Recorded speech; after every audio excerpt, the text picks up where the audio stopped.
Saya hanya mengupas karakter Judas ini aja, tidak ada yang lain, supaya kita paham akan sejarah Judas ini. Kristen palsu adalah Kristen Judas Iskariot. Jadi sewaktu Yesus mengembalakan murid-muridnya, berarti pendeta Judas siapa? Siapa pendeta Judas? Yesus. Yesus nggak banyak kok jemaatnya. Berapa jemaat Yesus? 12. Cuma 12. Jadi sewaktu Yesus mengembalakan murid-muridnya di muka bumi ini, ada satu murid yang bernama Judas Iskariot, yang sifat dan karakternya masih ada dalam diri sebagian umat Tuhan di zaman sekarang ini. Masih ada, sampai saat ini masih ada. Nah, sifat dan karakternya, Judasnya nggak ada lagi, memang udah mati. Tapi sifat dan karakter Judas ini masih ada sampai zaman kita sekarang. Sekarang kita tentu bertanya-tanya, bagaimanakah sifat dan karakter Judas ini? Tentu kita ingin tahu untuk jalan kita untuk memperbaiki hidup, jalan kita untuk dikoreksi dosa kita. Amin. Sekarang mari kita simak ulasannya. Haleluya. Bagaimana sifat dan karakter Judas ini supaya kita nanti diberikan Tuhan? Kita simak dulu ulasannya. Poin yang pertama ya, Judas ini walaupun sudah digembalakan dalam ibadah yang benar, digembalakan oleh pendeta yang number one, nomor satu kan? Nggak ada yang luar biasa gembala seperti gembala Judas. Siapa gembalanya para Yesus? Tapi Judas masih beribadah dalam kepalsuan. Jadi poin yang pertama ya, Judas beribadah dalam kepalsuan. Jadi nggak jaminan pendetanya number one, yes. Yang beribadah itu sudah murni semua motivasinya. Buktinya ada Judas beribadah dalam kepalsuan. Haleluya.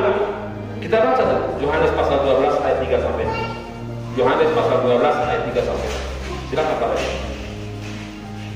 Yohanes pasal 12 ayat 3 sampai 6. Yohanes pasal 12 ayat 3 sampai 6, demikian firman Tuhan. Inilah salah satu alasan mengapa disebut Judas ini beribadah dalam kepalsuan. Silakan. Maka Maria mengambil setengah kati minyak narwas. Iya, pada waktu itu ada Maria mengambil minyak dan mengurapi Yesus dengan minyak narwas.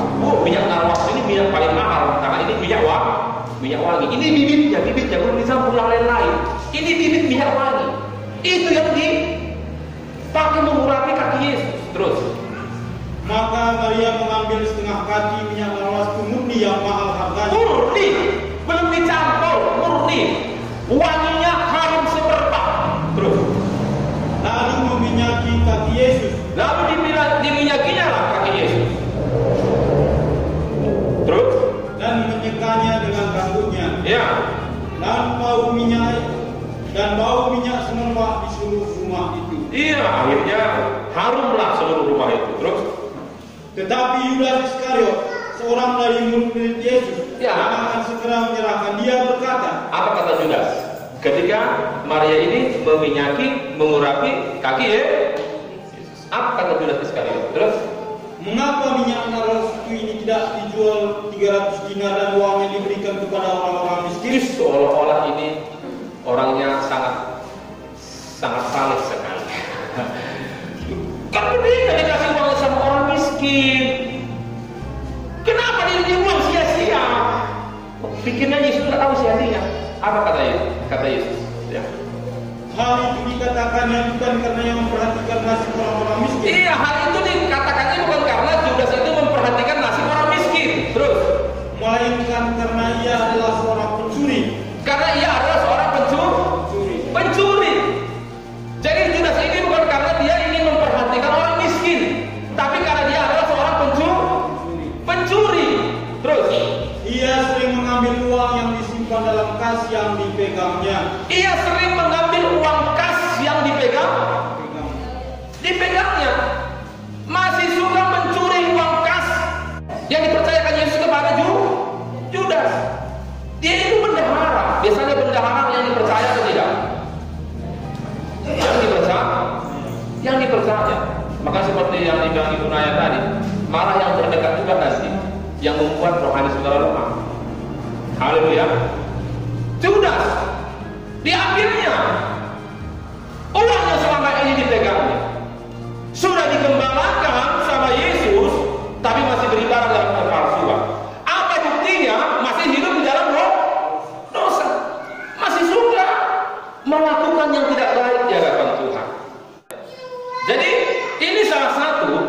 penyebab mengapa Judas ini tidak mengalami pemulihan dalam hidupnya.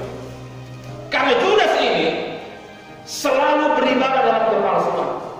Pura-pura rohani tapi rohana, itulah Judas itu. Pura-pura mengasihi tapi sebenarnya ingin mencuri. Kalau seandainya ini dikasih, dimasukkan ke kas, bisa digunakan lagi nih untuk kepentingan pribadiku. Mungkin begitu. Haleluya. Jadi Judas ini penuh dengan kemunafikan. Jadi inilah yang harus ditinggalkan sama anak-anak Tuhan. Jadi sifat Judas yang pertama ialah Judas ini beribadah dalam kepalsuan, makanya nggak mengalami pemulihan. Yang kedua ialah sifat Judas ini, karakter Judas ini yang tidak perlu kita tiru ialah Judas ini lebih mempercayai bisikan iblis yang ada dalam hatinya daripada firman yang dikhotbahkan oleh Yesus. Judas ini lebih percaya bisikan iblis yang ada dalam hatinya daripada firman yang dikhotbahkan oleh Yesus. Itu poin yang kedua. Kita baca dulu Yohanes pasal 13 ayat yang kedua. Silakan. Yohanes pasal 13 ayat yang kedua.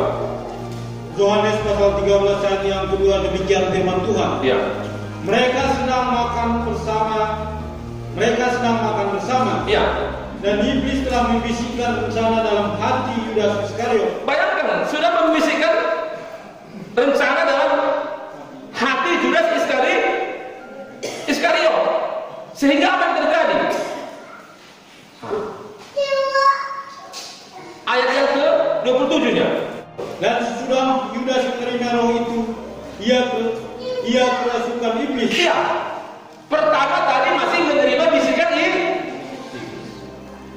Setelah itu, di saat perjamuan kudus, ibadah sedang berlangsung, akhirnya Judas kerasukan iblis. Bayangkan. Karena waktu itu dia perjamuan. Setelah dia makan roti itu kembali pada Yesus. Dan sesudah Yudas menerima roh itu, ia kerasukan iblis. Ia kerasukan iblis. Setelah Judas memakan roti itu, dia kerasukan iblis. Haleluya. Ini dia.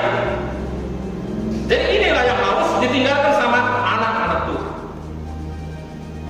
Terus ayat yang ke-30. Ayat yang ke-30. Yudas menerima roti itu, lalu segera pergi. Iya. Pada waktu itu hari sudah malam. Setelah dia terima roti itu, dia pergi. Pada waktu itu hari sudah malam. Kenapa dia pergi? Karena Judas nggak tahan dengan firman, sehingga pergi saat beribadah. Haleluya. Jadi ibadah sedang berlangsung, di situ Judas pergi. Haleluya. Dia nggak tahan dengan firman itu, karena sudah dirasuk sama iblis. Pertama dia dengar bisikan iblis, setelah itu dirasuk sama iblis, setelah itu dia terima perjamuan, dia pergi, dia tinggalkan Yesus. Haleluya. Setelah dia menerima roti itu, dia pergi pada waktu itu.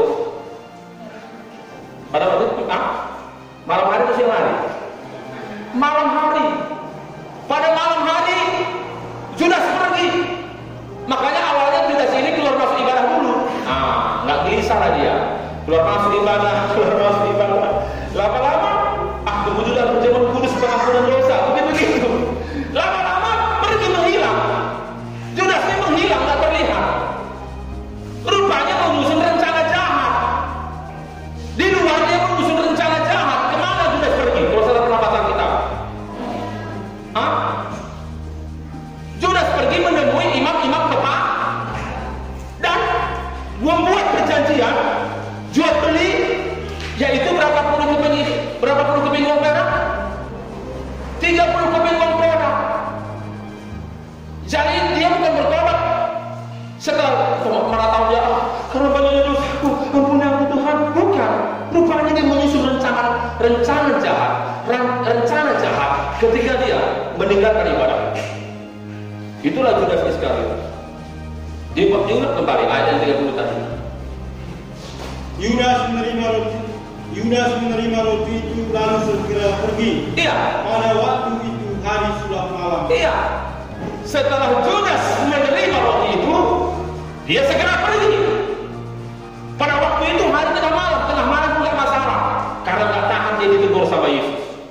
Makanya apa judulnya ayat itu? Apa judulnya? Yesus memperingatkan Yudas. Nggak tahan dia, dosanya diperingatkan sama Yesus. Ketika Yesus memperingati Judas, nggak tahan dia. Akhirnya dia pergi di saat ibadah sedang berlangsung. Haleluya. Haleluya. Pertanyaannya, mengapa Judas pergi? Kan sudah saya sampaikan tadi 2 poin. Pertama, karena lebih mendengar, lebih percaya bisikan iblis daripada firman yang disampaikan Yesus. Dia sering mendengar bisikan iblis yang ada dalam hatinya. Firman yang diberitakan Yesus tak melekat di hatinya. Sehingga yang kedua ialah akhirnya dirasuki iblis. Setelah dirasuki iblis, akhirnya pergi meninggalkan ibadah. Itulah yang dialami sama Judas Iskariot. Jadi kita berbicara tentang kisah Judas ini. Enggak kita berbicara tentang saudara. Kalau saudara merasa, loh, kok sama seperti saya, Om? Loh, mana pun tahu. Haleluya. Kok sama seperti saya? Loh, saya kan bercerita tentang Judas, bukan bercerita tentang saudara. Amin. Loh, aku nggak mau sama seperti Judas. Lalu mau seperti siapa? Seperti Yesus. Ya mulai sekarang berubah. Jangan hanya lagunya, mau sepertimu Yesus, disempurnakan selalu. Kalau seperti Yesus, langsung semangat semua. Oh, ini aku banget, Om, aku banget. Tapi ketika dia bilang, diceritakan tentang Judas, wah, langsung dibilangnya, di sini nggak ada, Om, katanya. Kami semua mantap semua, nggak ada yang ngaku. Haleluya. Kan seperti diceritakan aja, tidak pertama nggak kurang kan? Pertama dia mendengar bisikan ini, setelah itu dirasuk sama ini, setelah itu masuk perjamuan kudus langsung tinggalkan ya. Karena judulnya tadi apa? Yesus memperingatkan juga, diperingatkan dosanya. Judas tidak terima, ditinggalkannya ibadah itu. Kejam kan? Sebenarnya bukannya Judas bertobat, tapi malah mengeraskan hati. Makanya Judas tidak mengalami pemulihan. Makanya matinya pun gantung diri. Bayangkan, ngeri loh. Kalau kita nggak bertobat dengan firman Tuhan, saudara tahu, iblis sedang mengaum-ngaum dan mencium bau aroma makanannya yang wangi di depan mata. Kan gitu firman Tuhan mengatakan, iblis berjalan berkeliling seperti singa yang mengaum-ngaum, mencari setiap orang yang dapat ditelannya. Siapa yang dapat ditelannya? Yang mengundang selera makan. Betul tidak? Kalau ku taruh di depan kepada aja sedang nggak selera makannya, ku bikin piring, ku taruh batu kerikil, mau apa lagi makan? Hah? Baru ku taruh piring, ku taruh BPK-nya BPK Tesalonika yang mantap lah, semua di situ. Pak Rajas gimana kira-kira? Hah? Maksudnya ini udah ada lah di depan. Ini persilakan apa aja. Hah? Kan gitu. Tapi kan minimal kan ini sudah mulai keluar kan? Ceknya. Udah ngiler kan? Karena makanan yang dia sukai. Makanya kalau sempat hidup saudara disukai sama iblis, aduh, gawat saudara, bisa binasa seperti Judas. Kenapa Judas menjadi santapan iblis? Karena karakter sifatnya disukai sama iblis. Makanya ditelan, dimakan, dibinasakan lagi. Haleluya. Hati-hati kita memiliki sifat seperti Judas ini. Bukan saya yang rugi saya sampaikan ini. Kalau saudara mengeraskan hati dan tetap hidup di jalan dosa saudara dan nggak mau berubah, tetap seperti Judas tadi beribadah dalam kepalsuan, jangan salahkan kalau hidup saudara semakin hancur. Seharusnya orang beribadah hidupnya semakin lebih baik. dari hari ke hari, dari minggu ke minggu, dari bulan ke bulan, dari tahun ke tahun. Itu kata kuncinya kalau orang beribadah. Hidupnya ada perubahan menjadi lebih baik. Tapi kalau sempat dari hari ke hari, dari minggu ke minggu, dari bulan ke bulan, dari tahun ke tahun, hidup saudara semakin rusak. Bukan Tuhannya yang bermasalah, tapi diri saudara yang bermasalah. Haleluya. Karena sudah disantap sama iblis. Hati-hati menjadi santapan iblis. Ngeri loh. Mau apa tuh saudara bilang tentang membela diri? Apa kata iblis? Lanjutkan. Kita tenang. Oke, kita kawan katanya. Itu. Lanjutkan terus. Kan gak gitu lah kalau Yudas tadi kan. Pikirnya cuma dia saja, cuma bisa jadi pendetaku. Masih banyak pendeta yang lain, masih banyak gereja yang lain. Begitulah mungkin Yudas tadi sambil pergi-pergi lagi kan. Akhirnya kata iblis, lanjutkan. Akhir hidupnya. Kemana Yudas dibawa sama iblis? Ke tiang gantungan. Sampai di sana apa katanya? Bunuhlah dirimu. Kenapa sih suruh bunuh diri? Karena sudah putus asa. Makanya orang yang hidup di dalam dosa gampang putus asa. Ada di dalam diri saudara aroma makanan yang sangat lezat, yang tercium walaupun jaraknya berkilo-kilometer. Langsung apa kata iblis? Dari mana ini saja? Dari mana saja? Kita ini bukan tinggal di surga, kita ini tinggal di markas iblis. Si iblis itu dibuang ke bumi, saudara, ini markasnya. Tapi kalau saudara, hidup saudara itu berkenan di mata Tuhan, layak di mata Tuhan, walaupun di markasnya, hidup saudara itu nggak mengundang selera makan iblis. Itu makanya sewaktu Daniel dibawa singa, singanya gimana? Ada nggak selera makannya? Enggak. Lihat Daniel boleh gini. Kata sama kawannya, oh gimana pesan? Muat, enak. Itu kan iblis tidak makan seperti singa. Tapi begitu yang membina Daniel, katanya dikeluarkan dari bawah singa. Mana sudah yang membina dia? Belum sampai ke dasar singa. Kalau saudara baca ayat itu, langsung diterjang. Mungkin masih 2 meter, dah 3 meter lah. Langsung belum jatuh mayatnya, langsung dicari-cari.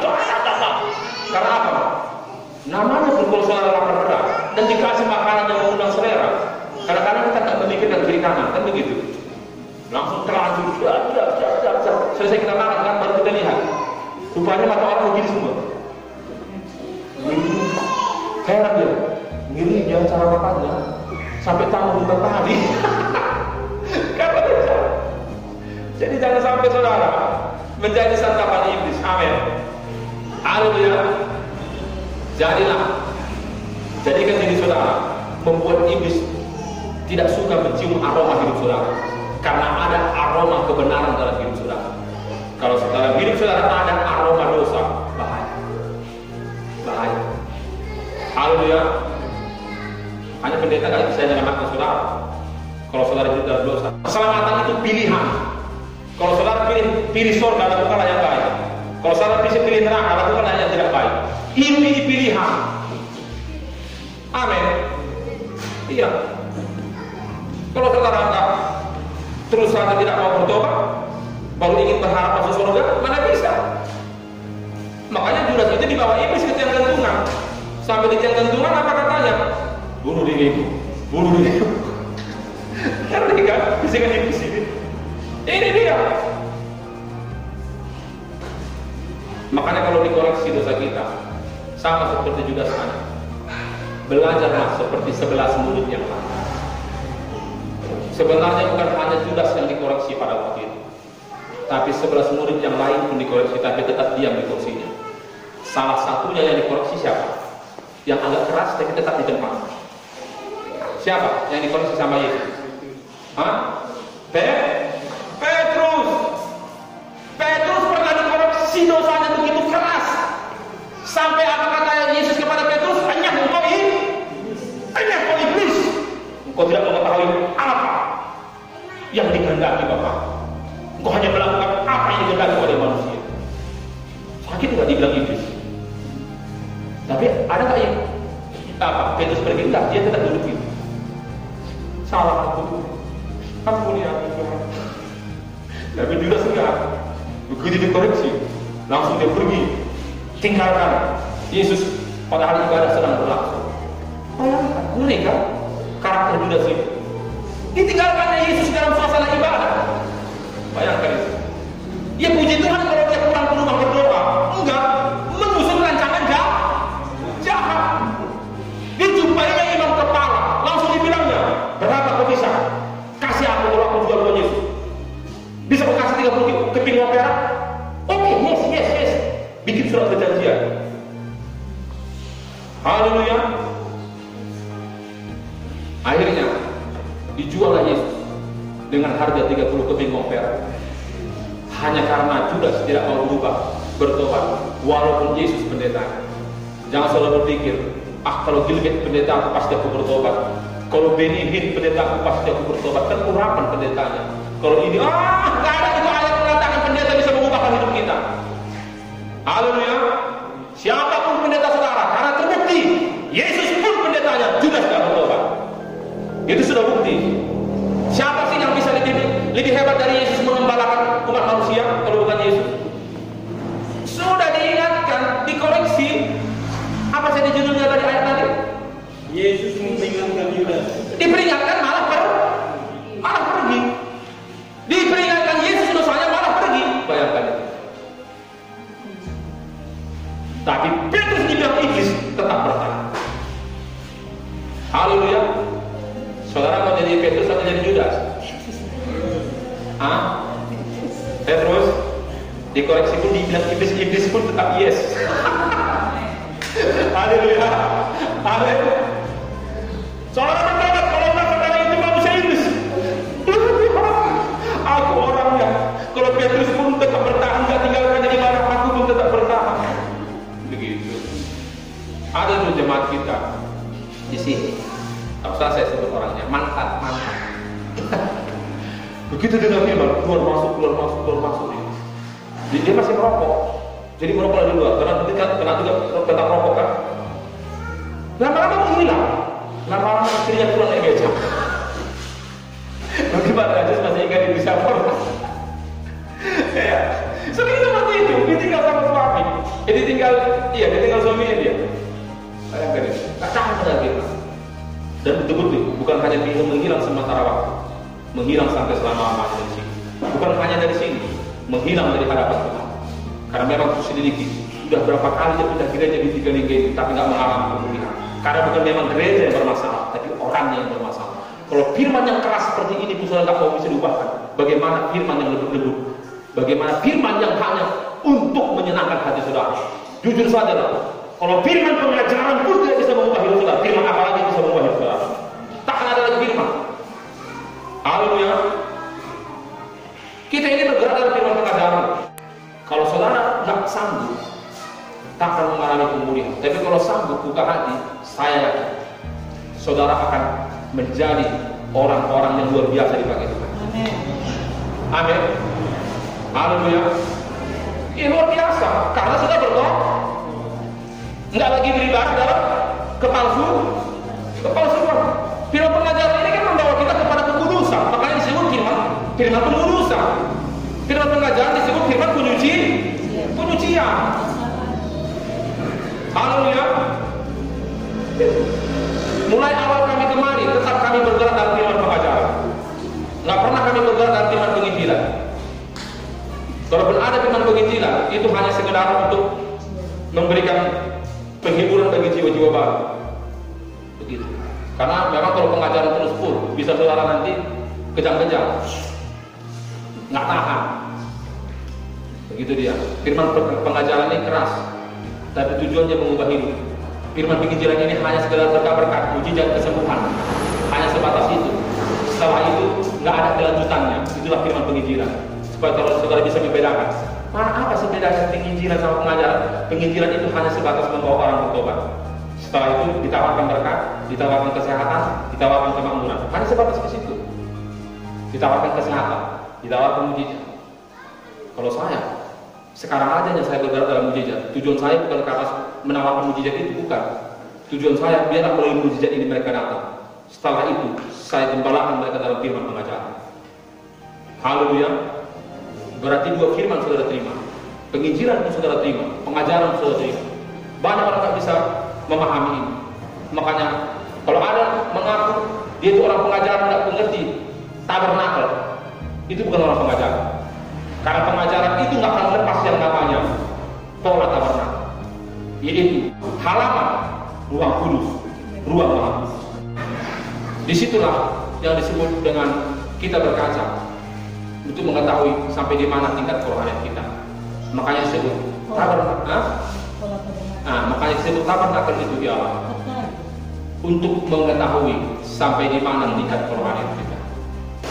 Kalau ada orang sudah tahu tentang tabernakel, dia sudah tahu apakah dia masuk surga atau tidak, dia tahu. Tak perlu tanya-tanya orang, saudara sudah tahu sendiri di mana saudara-saudara. Itulah hebatnya firman pengajaran. Haleluya. Seorang mengetahui itu, rupanya aku masih di luar halaman, Om. Gimana ini nasibku? Meningkatlah, masuk ke halaman. Om, halaman ini masih gawat ini, Om. Masuklah ke ruang kudus. Sudah boleh nyaman, Om. Tadi kadang-kadang keluar juga, kadang-kadang masuk ke halaman. Masuklah ke ruang maha kudus. Kalau ruang maha kudus saudara jatuhnya masih ke ruang kudus, masih aman saudara. Tapi kalau kerohanian saudara masih halaman, bahaya. Akhirnya keluar halaman. Amin. Makanya ada pengatakan seperti ini kan, aku masuk surga halaman aja udah mantap, Om, katanya. Bahaya, takutnya nanti keluar halaman.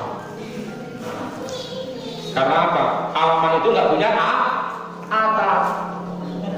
Nggak ada perlindungan, gampang disandar sama ini.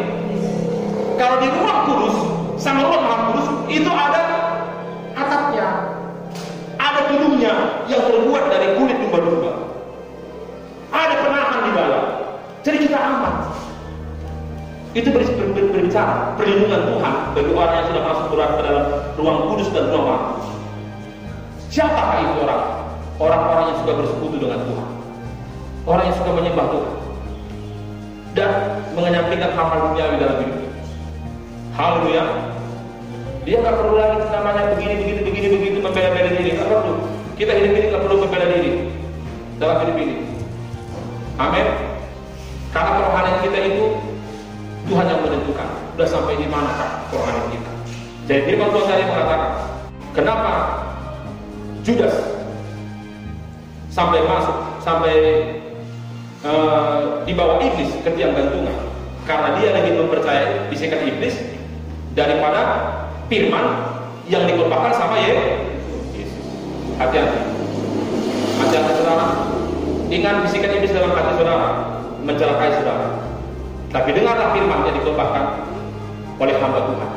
Kalau Judas kemarin, Yesus gembalanya. Kalau seandainya kemarin Judas mendengarkan khotbah Yesus, tak akan mungkin Judas celaka. Haleluya. Tapi Alkitab berkata dia lebih mendengar bisikan ini. Setelah tadi bisikan iblis, apa tadi yang selanjutnya? Dirasuk sama iblis. Setelah dirasuk sama iblis, baru akhirnya di saat ibadah dikasih roti berjamur kudus, langsung pulang. Begitu pulang, langsung menyusun rancangan jahat. Kan begitu urutannya. Kalau saya suka baca Alkitab, dijumpainya imam kepala, tawar-menawar, akhirnya harga Yesus 30 keping uang perak. Karena Judas tidak mau melembutkan hatinya. Haleluya. Yang ketiga, bagaimana sifat karakter Judas ini? Sifat yang ketiga ya, pertama tadi beribadah dalam kepalsuan. Kedua, lebih mempercayai bisikan iblis yang ada dalam hatinya daripada firman yang dikhotbahkan Yesus. Yang ketiga, munafik. Judas ini munafik. Hati dan perbuatannya berbeda. Bayangkan, apa buktinya Judas munafik? Dijualnya Yesus hanya dengan kode ciuman. Kodenya ciuman. Seolah-olah Judas ini mengasihi Yesus, makanya dicium. Padahal pengkhianat. Haleluya. Haleluya. Pernah baca? Silakan baca. Lukas 22 ayat 8. Lukas pasal 22 ayat 8. kodenya ciuman loh. Nah, kalau orang Jawa biasanya itu ciuman kalau namanya bertemu sama rekan-rekan, cium pipi kiri, pipi kanan, kan biasa kan? Nah, orang Jawa mungkin agak-agak tahu, karena suka makan tahu. Kalau orang Jawa biasa gini, cium pipi kiri, ya, gini kan gitu. Nah, tapi rupanya itu kode untuk orang yang akan menangkap Yesus. Baca Lukas 22 ayat berapa? Lukas pasal 22 ayat yang 48 demikian firman Tuhan. Ya. Maka kata Yesus kepadanya, terus, Hai Yudas, terus, engkau menyerahkan anak manusia dengan ciuman? Iya. Hai Yudas, apakah engkau akan menyerahkan anak manusia hanya dengan ciuman? Seolah-olah di depannya dia mengasihi Yesus. Oh, gimana kabarnya Yesus? Oh, aku sangat lama merindukanmu, sudah lama gak jumpa. Rupanya kode. Itu kodenya, dibilangnya. Karena kan yang menangkap dia ini kan gak kenal yang mana Yesus. Apa katanya? Mana nanti yang kucium? Itulah orangnya. Tangkaplah dia. Bayangkan, luar biasa kan kemunafikan Judas ini. Haleluya. Hanya dengan kode ciuman loh. Hati-hati saudara, kode ciuman. Amin. Itu adalah manusia munafik, bermuka dua, hati dan perbuatan berbeda. Di depan saudara dia baik, padahal sebenarnya di balik itu saudara dibusuk-busukkan. Itulah munafik, itulah sifat Judas. Haleluya. Maka kalau saudara dengar orang membusuk-busukkan orang begini-beginilah, saudara harus tandai. Inilah yang dimaksud khotbah tadi, Judas Iskariot. Haleluya. Haleluya. Kalau saudara lihat ada teman rekan saudara digitu-gitukan, padahal saudara sudah tahu dia itu orang rohani, ataupun ibu gembala saudara digitukan, langsung tandai. Inilah yang dimaksud firman Tuhan itu, Judas Iskariot. Haleluya. Hanya dengan modal ciuman engkau jual aku Judas, seolah-olah engkau mengasihi aku, tapi rupanya itu kode supaya engkau mengkhianati dia. Rupanya Judas ini adalah pengkhianat. Haleluya. Hati-hati saudara. Maka sekarang dalam akan firman Tuhan. Saya sudah belajar bertahun-tahun tentang kebenaran ini. Maka saya terus belajar merendahkan hati, belajar untuk meninggalkan yang namanya hal-hal dunia. Belajar satu-satu kami tinggalkan, pekerjaan dunia pelan-pelan kami tinggalkan. Semua belajar bersekutu dengan Tuhan. Haleluya. Jadi apa yang harus kita lakukan supaya kita bisa lepas dari sifat dan karakter Judas ini? Tentu kan saudara bertanya, kalau begitu Om, sebenarnya Om, saya jujur, aku bangunlah orangnya Judas Iskariot. Mantap saudara, karena saudara sudah mengakui itu di hadapan Tuhan. Lalu solusinya gimana Om? Tidak mungkin. Solusinya gimana Pak Pendeta? Kasih solusinya. Karena saya mengalami ada karakter Judas dalam diriku. Kalau solusinya ya, jalan keluarnya ya, supaya saudara bisa lepas dari sifat dan karakter Judas ini. Hiduplah dalam kebenaran firman. Amin. Dalam Yohanes pasal 8 ayat 32, di situ jawabannya. Apa kata Yesus di situ? Yohanes 8 ayat 32. Asal saudara hidup di firman Tuhan ini, enggak bisa sifat Judas ada dalam diri saudara. Yohanes 8 ayat 32. Yohanes pasal 8 ayat yang ke-32 demikian firman Tuhan. Ya. Dan kamu akan mengetahui kebenaran. Nah, terus kamu akan mengetahui kebenaran. Terus. Dan kebenaran itu akan memerdekakan kamu. Merdeka dari sifat Judas. Kalau kita menerima kebenaran itu, karena begitu kita mengetahui kebenaran dan kita terima kebenaran itu, maka kebenaran itu akan memerdekakan kamu. Haleluya. Jadi belajarlah hidup di firman itu. Jangan hanya sekedar dengar di telinga amin, amin, tapi tidak berubah pulang dari sini. Amin, amin, tidak pernah berubah dari sini. Bahaya saudara. Sekarang saudara tahu, Tuhan tidak pandang dari gereja mana kita. Setiap umat manusia yang iblis lihat, nggak ada pertobatan di dalamnya, itu menjadi santapan iblis semua. Jadi santapan iblis. Apalagi di zaman akhir ini. Begitu kan banyak goncangan-goncangan dalam diri anak Tuhan, supaya kita ini mencari santapan, digoncang kita ini. Makanya pertahankan kerohanian saudara. Amin. Jadi yang harus saudara lakukan supaya lepas dari sifat dan karakter Judas ini, yang pertama hidup dalam kebenaran firman. Baru yang terakhir, yang kedua, hiduplah menurut keinginan roh, bukan keinginan daging. Ini sangat apakah dalam ini dalam. Baca dulu Galatia 5:16. Hiduplah menurut keinginan roh, bukan keinginan daging. Nah, kadang-kadang kan gara-gara kedagingan ini kita hancur. Galatia pasal 5 ayat 16. Galatia pasal 5 ayat yang ke-16, demikian firman Tuhan. Ya. Maksudku ialah, ya, hiduplah oleh roh. Ya. Apa kata Paulus? Maksudku ialah hiduplah dalam. Kenapa disuruh kita hidup di dalam roh? Terus, maka kamu tidak akan menuruti keinginan daging. Supaya keinginan daging ini akhirnya mati. Keinginan daging ini akhirnya lepas dari hidup kita kalau kita mengikuti keinginan roh. Terus, sebab keinginan daging berlawanan dengan keinginan roh. Keinginan daging sama keinginan roh ini berlawanan, tidak bisa sejalan. Makanya kalau saudara manusia rohani ketemu dengan manusia rohani pasti sejalan. Tapi kalau saudara manusia duniawi ketemu dengan manusia duniawi sejalan juga. Makanya tergantung saudara itu manusia rohani atau tidak. Kalau saudara manusia rohani ketemu dengan manusia duniawi pasti nggak nyambung. Tapi kalau saudara betul-betul manusia rohani, pasti saudara merasa ada yang berbeda dengan orang ini. Haleluya. Ini kok lain ya, kok nggak nyambung sama kami ya? Kan begitu. Maka saya pikirkan, ini kok dari tadi kok sukanya tak jelek-jelek dari orang ya? Padahal itu anti kali aku selama ini ya. Kok bisa begini ya? Terasa dia. Karena itu memang antinya Tuhan. Manusia rohani memang anti hal seperti ini. Haleluya. Terasa. Kalau saudara manusia rohani ya.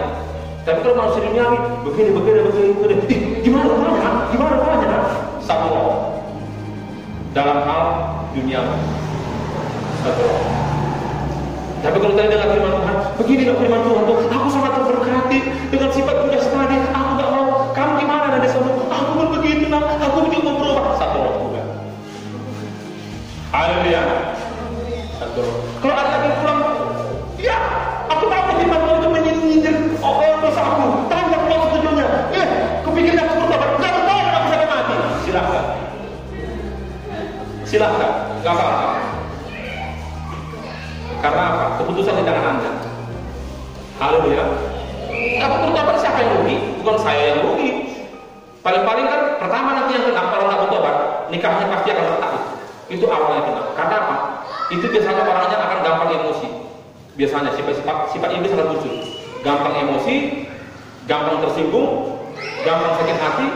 Kalau ini ketemu sama pasangannya, ini bisa bentrok. Jadi awalnya nanti yang diserang iblis rumah tangganya, baru nyusullah yang lain-lainnya.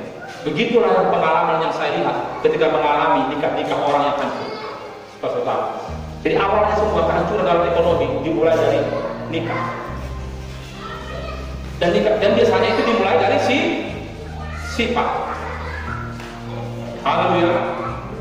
Sifat apa tadi? Sifat Judas. Makanya belajar saudara. Makanya saya bilang tadi, nggak bisa lakukan, saya nggak rugi gitu loh. Saudara yang rugi gitu. Yang terang saudara, yang hancur saudara. Semua buruk loh. Bayangkanlah ketika saudara hidup dulu di luar Tuhan, bagaimana? Seperti itulah, bahkan lebih parah dari itu kita mengatakan akan saudara alami lebih parah dari itu. Karena saudara bisa berkata seperti ini. Barang siapa meninggalkan, sudah tahu kebenaran dan meninggalkan kebenaran itu, apa kata kita? Keadaan orang tersebut akan lebih buruk dari yang sebelumnya. Lebih buruk dari yang sebelumnya. Tuhan tak akan mungkin berdusta. Karena apa? Karena orang tersebut akan menjadi orang yang tegar tengkuk, keras kepala, dan tidak akan mau berubah dan terus hidup di dalam Tuhan. Makanya orang seperti ini tiba-tiba nanti saudara, inilah kayak kami seperti itu. Disuruh bertobat nggak mau, tapi ketika hancur nangis-nangis. Apa Bapak Pendeta masih bangun? Kenapa Bapak? Aduh Bapak Pendeta, pukul suamiku aku. Nah, datang lagi. Kami seperti itu. Yang enak aja yang kami terima. Kalau yang enaknya lagi diberkati, lagi senang, gitu kan lupa. gimana kabarnya Pak Pendeta? Dan begitu ada masalah baru, Pak Pendeta, sehat ya Pak Pendeta. Tapi kok sampai nangis bilang ada sehatnya. Ada apa Ibu? Di rumahnya Bapak sekarang langsung ingin sekarang datang. Kebetulan kita nggak ada di tempat lain, langsung dia ingin sekarang. Jadi kita ini kan bukan Tuhan, kapan saja ada. Haleluya. Amin. Terus Pak Raja, ini ayat terakhir. Ya. Dan keinginan roh berlawanan dengan keinginan daging. Ya, berlawanan. Keinginan roh, daging berlawanan terus. Karena keduanya bertentangan. Memang bertentangan. Manusia duniawi dengan manusia rohani tak akan pernah bisa menyatu. Semakin saudara semakin rohani, semakin banyak yang tak cocok dalam hidup saudara, dalam diri orang lain. Itu jujur. Dulu saudara nyambung. Saya dulu sama orang minum tua nyambung loh, cocok. Kenapa cocok? Karena kan itu dunia saya. Merokok saya yes. Saya kan merasa berdosa, kan merasa bersalah kalau saya masih merokok. Kenapa? Karena saya masih sama seperti mereka. Tapi begitu saya sudah mulai semakin hari semakin rohani, saudara tahu. Lihat orang merokok pun saya udah mulai nggak serap. Tapi bukan berarti saya membenci dia. Enggak, saya belajar untuk menerima orang seperti itu. Begitu. Termasuk juga orang hamil. Ya saya nggak menjauh.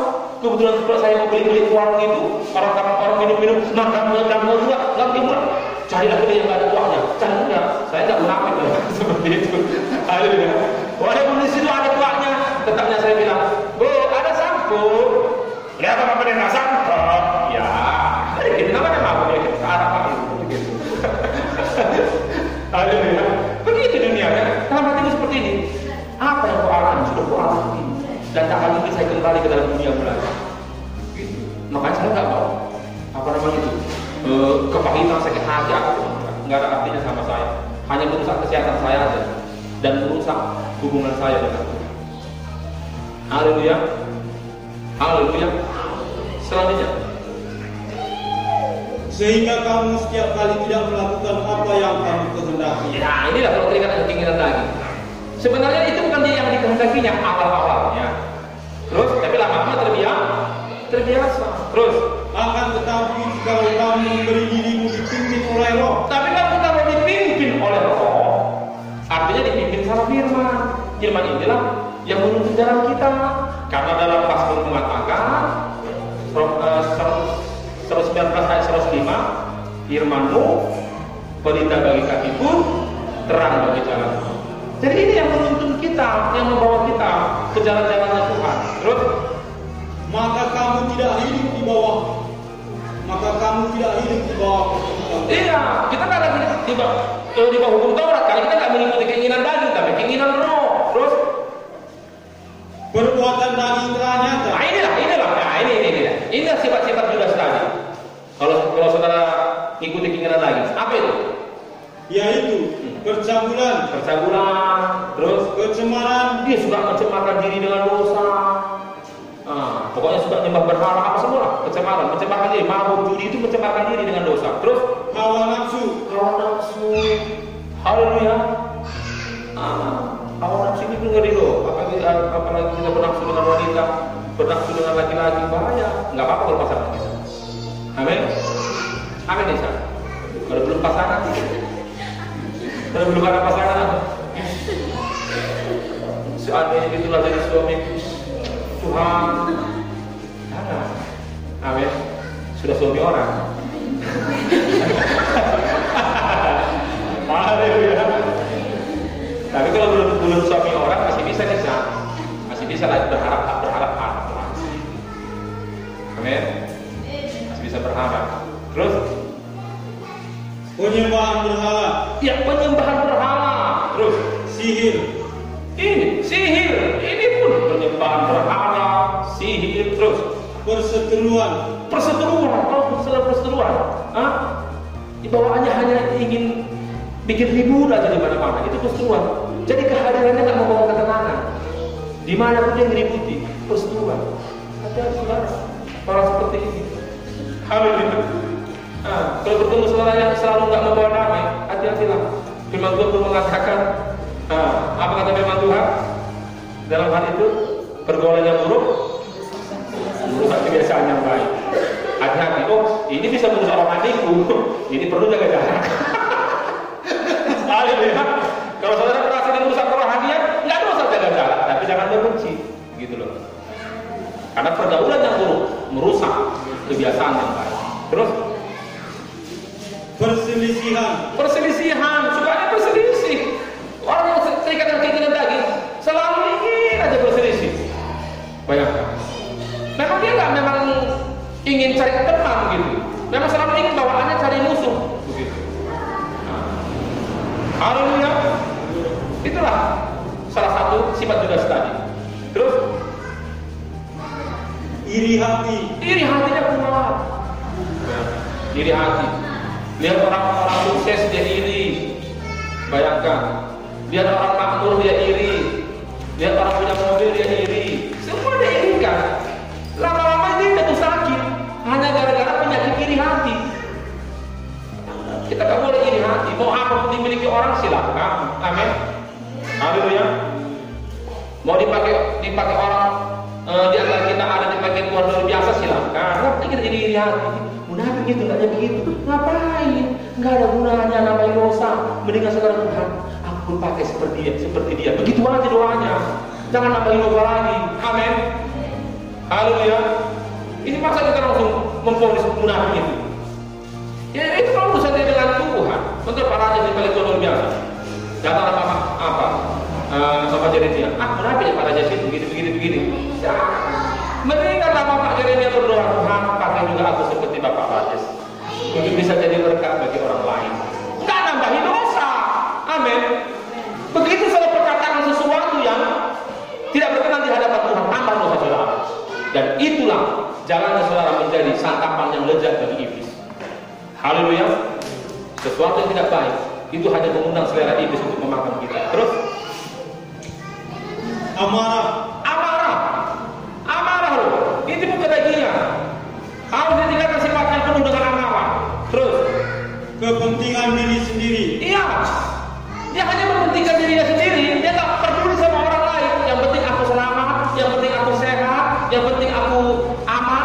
Dia hanya cari aman gitu loh. Dia tak memikirkan orang lain mau celaka mau gimana gitu. Pokoknya aku aman. Gimana itu Pak Raja? Tolong dulu terjemahkan. Bahasa mementingkan diri sendiri. Kayak egois. Mantap bisa egois.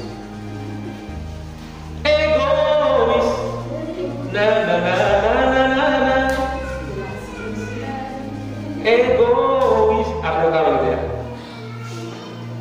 Lagu siapa itu? Pak saya. Itu orang dunia pun tahu egois itu gak bagus. Amin. Sifat mementingkan diri sendiri. Mari tinggalkanlah. Belajarlah kita juga untuk mengasihi orang lain, memperhatikan orang lain, keselamatan orang lain. Kalau nggak selamat dia perhatikan, layani mereka. Amin. Ya puji Tuhan lah. Mama Evan kan langsung ditunjukkannya buahnya. Dibawa ibu itu kemari, satu jiwa dibawa kemari, udah dilayaninya. Datanglah. Kata itu lamanya dilayani om katanya. Ibu Tasya. Selamat datang Ibu Tasya di gereja Gerakan Pentakosta. Tetap semangat, amin. Haleluya. Jadi semangat Pak Tasya. Karena apa? Kalau kita nggak didewasakan, kita ini nanti bayi. Tahulah kalau bayi kan, dodo terus, kasih bubur terus mau seperti itu. Katakan, aku udah dewasa. Aku nggak mau lagi didodoti, nggak mau lagi dikasih bubur. Karena aku sudah manusia dewasa. Kalau manusia dewasa makanannya makanan keras. Haleluya. Kalau ada orang tubuhnya besar tapi masih sifat anak-anak, itu biasanya disebut apa? Manusia apa disebut? Idiot. Keterbelakangan mental. Makanya kalau ada orang mengaku sudah dewasa dalam kerohanian tapi masih punya sifat kekanak-kanakan, itu namanya idiot rohani. Ada rohaninya. Amin. Kalau sikit-sikit kok tersinggung, sikit-sikit kok ngamuk, engkau maksudnya idiot rohani gitu. Karena ada anak-anak anaknya suka gampang tersinggung, gampang sakit hati. Tapi orang dewasa bawaannya itu, dia itu luas dalam berpikir. Segala sesuatu dipikirkannya dulu dalam-dalam baru bertindak. Itu orang dewasa. Amin. Jadi begitu. Kalau nanti berlakukan seperti itu, bikin aku nanti susah juga kalau aku terus mempertahankan sifatku seperti ini. Ya udahlah, kalau memang aku nih orangnya ya apa sih salah kan berubah? Udah Tuhan, aku mau berubah capek aku kayak gini terus hidup ini, nggak ada perubahan. Itu orang dewasa. Amin. Kalau anak-anak kan nggak gitu. Anak-anak mana ada waktunya berpikir. Nggak suka ya nggak suka aja gitu. Itu anak-anak. Kan begitu. Nonton nanti nangis dia kaki-kakinya di apa aja di semen itu, digini-gini kan. Ikut apa begitu gini? Itu namanya anak-anak dalam Tuhan. Haleluya. Selanjutnya.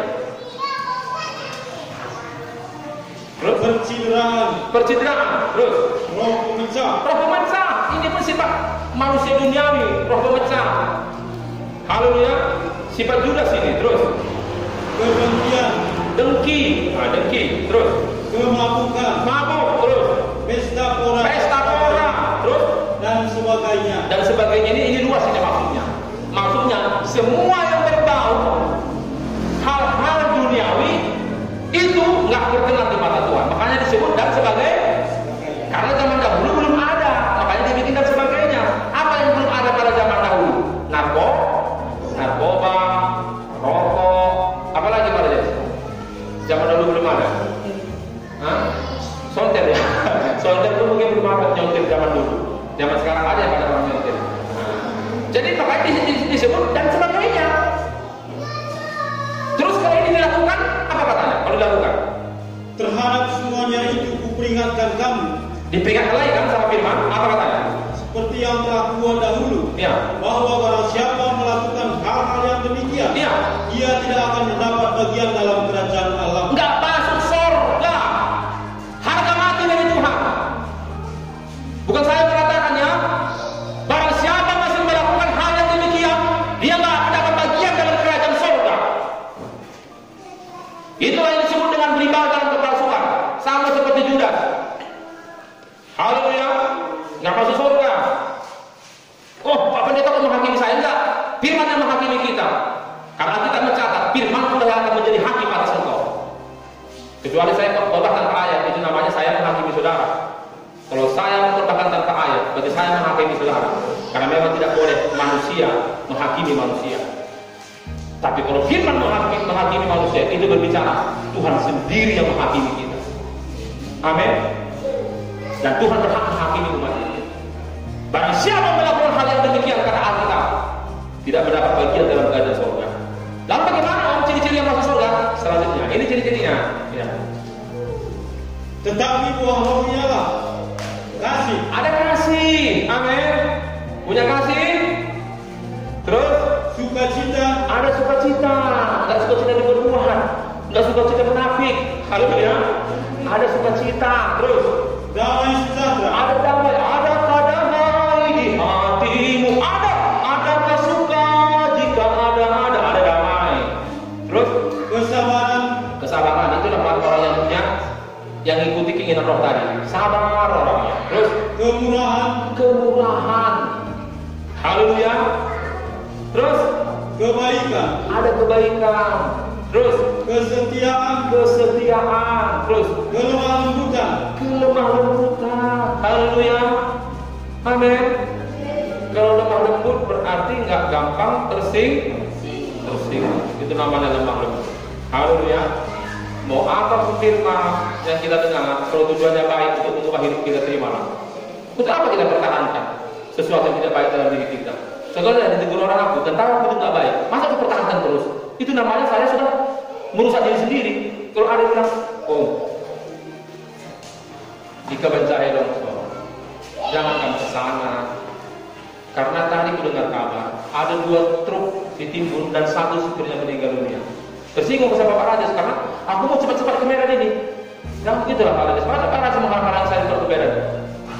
Itu kan urusanku Pak Rajas. Sudah pernah. Masa kamu campur di urusan pribadi begini.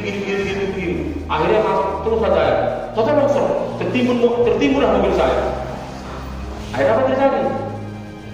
Bantu juga Bapak Rajas baik, tapi kebaikannya berespon dengan negatif. Akhirnya sampai binasa. Saya. Haleluya. Makanya kalau ada orang tujuannya baik, tapi saudara tanggapi dengan tidak baik, itu hanya menghancurkan diri sendiri tanpa kita sadar. Terus penguasaan diri. Harus ada penguasaan diri, amin. Terus tidak ada hukum yang menentang hal-hal itu. Iya, nggak ada hukum yang menentang hal-hal itu. Nggak ada hukum yang menentang ini. Karena inilah perkenanan di hadapan Tuhan. Inilah yang harus kita lakukan supaya lepas dari sifat Judas tadi ini. Hiduplah dalam kebenaran firman. Tunduklah pada keinginan roh, tinggalkanlah keinginan daging. Itulah sudah kita baca tadi, yaitu percabulan, kecemaran, hawa nafsu, iri hati, amarah, dengki, sihir, semua. Tinggalkan itu, nggak ada gunanya. Haleluya. Saya sudah kasih contoh tadi. Ada dulu jemaat di sini. Begitu dia pindah, udah semua gereja digeli-geli di jalan ini. Supaya saudara tahu. Aku bilang, kalau firman pengajaran pun nggak bisa mengubah hidup, jangan harapkan firman yang lain bisa mengubah hidup. Karena saya pun diubah sama firman pengajaran. Supaya saudara tahu, kenapa banyak gereja itu banyak tidak berubah di dalam. Bukan karena jemaatnya nggak mau berubah, tapi firmannya nggak mengubah hidup. Makanya sontil pun susah lepas, rokok pun susah lepas. Kalau di sini bukan karena saya paksa-paksa, bukan karena peraturan saudara lepas itu, tapi karena firman. Amin. Betul nggak karena firman saudara lepasan itu? Atau karena peraturan gereja? Karena firman. Jujur saja saudara, karena firman. Coba nggak ada firman itu sampaikan seperti itu. Saudara nggak tahu itu salah. Makanya ada jemaat pulang langsung ibarat keluarkannya kabelnya. Baru Pak Pendeta, ini kan kita nakal Pak Pendeta. Bayangkan, di karismatik dia seperti itu loh, nggak segan-segan sama pendeta ngomong sambil nyontil. Pendetanya mungkin nggak tahu kenapa dia seperti itu. Biaya pula menghadapi seperti itu gitu loh. Nah, saya heran gitu. Kok nggak bisa lepas? Karena saya pun lepas karena firman. Amin. Ini sudah luar biasa, saudaraku. Sudah luar biasa ini firman yang mengubah hidup saudara. Ada orang ingin berubah, nggak ada firman yang mengubah hidupnya. Ingin berubah, nggak ada firman yang mengubah hidupnya. Kalau ada peraturan, daya tahannya nggak lama. Nggak lama itu ada peraturan. Makanya kita di sini nggak ada peraturan gereja yang mengikat. Saya sampaikan firman, saudara lakukan puji Tuhan, nggak pun saudara lakukan, nggak akan pernah saya pecat saudara. Karena di sini nggak ada peraturan yang mengikat saudara. Kalau misalnya merokok untuk saudara sampai Tuhan datang, nggak ku pecat. Nah, baru saudara bilang, Pak Pendeta mau menikah anakku, ku nikahkan.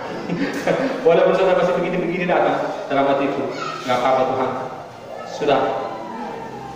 Sudah begitu berlimpah firman, tinggal orangnya memang Tuhan nggak mau berubah. Ada orang yang ingin berubah, tapi nggak ada firman yang mengubah. Pilih mana gitu? Pilih mana? Supaya saudara tahu. Aku yakin. Saudara cari aja lah orang-orang yang saudara lihat yang begini, yang narkoba apa, yang memang belum kenal Tuhan. Saya yakin asal setia aja lah dia di sini. Tak usah banyak-banyak. 6 bulan berubah. 6 bulan aja. Tapi tiap minggu datang ya. Jangan sekali setahun. Untuk apa katanya setahun untuk gereja di situ katanya? Natal aja sebentar. Kan gak betul ya pada Jessiel. Aku udah 2 tahun gereja di GGP katanya. Tahu cuma 2 kali dia datang. Natal pertama, Natal tahun yang lalu, sama Natal tahun sekarang. Jangan begitu. 6 bulan pun kau berturut-turut, saya yakin pasti berubah. Yang penting dia buka hati. Amin. Mau berubah? Amin. Mau hidup dalam kebenaran? Amin. Kenapa saya sampaikan itu? Karena saya sendiri memang diubahkan oleh firman. Saya diubahkan bukan karena peraturan. Kapan saja pun bisa saya lakukan dosa tanpa orang tahu. Tapi karena saya diubah sama Tuhan, saya tetap bertahan. Kalau nggak, kan bisa saya pesan Tuhan, diam-diam. Haleluya. Pergi saya ke apa? Yang reject, ke beli situ tua. Siapa yang kenal siapa saya? Kapan saja bisa saya lakukan dosa nggak tanpa orang ketahui. Tapi karena saya sudah berubah, dimanapun saya berada, saya tetap pertahankan, tidak hidup dalam dosa itu. Tapi kalau saudara kata peraturan gereja, pindah gereja, ganti peraturan. Pindah gereja, ganti peraturan. Gimana Pak Raja? Gereja kita sekarang, sontek Itu bikin pujian itu nggak punya apa-apa. Bolehnya katakan bahwa itu. Pimpin pujian masih bersortir. Hanya pasti barang nggak bikin pula dia. Haleluya saudaraku, nggak apa-apa. Udah pasti. Kalau tahu dia ini lagi gilirannya bikin pujian, sikat gigi lah dia di rumah, sikat gigi. Nah nantilah selesai ibarat nanti baru ku mainkan sontil ini bikinnya sikatnya bersih. Itulah namanya apa tadi munafik tadi kan. Baru amin, haleluya, puji Tuhan. Baru pulang gereja, jangan perlu, perlu. Haleluya. Makanya di sini kita tuntut kekudusan dalam pelayanan. Haleluya. Makanya kalau masih belum terikat dengan syirik kan nggak kita izinkan. Kan begitu. Supaya ya memang kita memang tahu nggak ada manusia sempurna, tapi minimal dosa yang terlihat oleh mata itu jangan sampai membuat orang sesat. Amin. Itu kan terlihat oleh mata. Artinya bisa membuat orang yang tadinya cinta sama Tuhan menjadi tersangka. Kalau yang tidak terlihat itu nggak masalah, itu urusan saudara dengan Tuhan. Tapi jangan sampai yang terlihat ini saudara buka-bukaan sama orang-orang yang rindu dengan Tuhan. Dia rindu dengan Tuhan, dia saudara langsung tidak gereja. Ngeri. Pakai janganlah jadi batu sambungan begitu. Kalau hanya dosa yang tidak terlihat, contohnya kan selingkuh saudara di sini karang sana, nggak apa-apa, kan nggak terlihat, silakan. Kan gitu. Nah, baru saudara datang lagi di sini, baca ayat pula di sini, bukan Pak Raksi maksudku. Apa ya? Selingkuh di sini karang sana, baca ayat di sini, amin, jangan-jangan. Kan nggak aku bilang, aku bilang caranya sudah kudus lagi. Orang kasih kan nggak tahu. Yang ku tahu lah, yang kira-kira membuat orang tersandung. Contohnya tadi, orang bilang, oh lihat dari Bapak Rajis merokok depan rumahnya. Oh, oke, ini harus dinonaktifkan Pak Benta dulu. Berarti dia belum bisa. Bisa, karena membuat tersandung. Ini namanya dosa membuat orang tersandung. Amin. Kalau yang tak terlihat, mana aku tahu? Kenapa tidak terlihat? Haleluya. Tapi begitu tiba-tiba dia terjebak, tertangkap basah, digerebek polisi. Sama orang yang ini. Tuhan, ya nggak apa-apa lah Tuhan. Lebih baik terlambat daripada tidak sama sekali. Daripada terus digerebek-gerebek lanjut terus dosanya. Kan mendingan juga seperti itu. Akhirnya dua singkapkan nggak apa-apa lah kan. Namanya pun saya bukan Tuhan, nggak maha tahu. Haleluya. Jadi marilah, saudara mulai dari sekarang, jangan tiru karakter Judas ini. Sifat karakter Judas ini membahayakan keselamatan saudara. Jadi mulai sekarang, jadilah seperti Yesus. Amin. Hidup dalam kebenaran firman Tuhan dan tinggalkan keinginan. Pasti saudara bahagia menjalani hidup. Amin.